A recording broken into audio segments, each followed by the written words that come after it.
So learning how to write content is the starting point for any document you're going to be making from scratch. So I've opened up InPrint.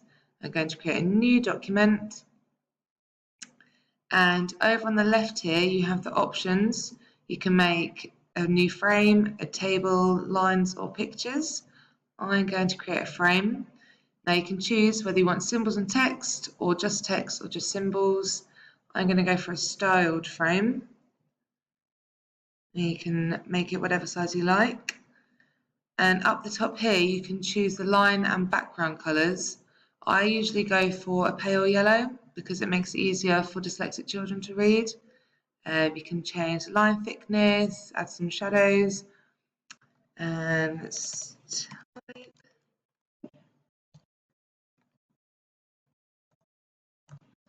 now, as you can see, it doesn't have a symbol for Rabia.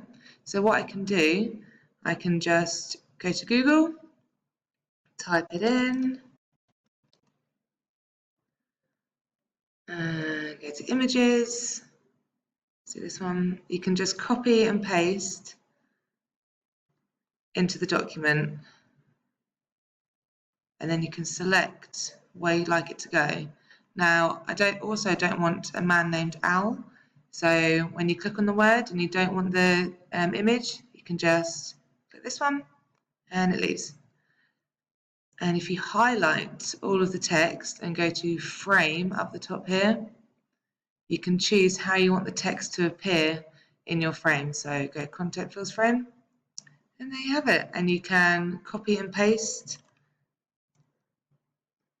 so you can have it as many times as you like. Ta-da!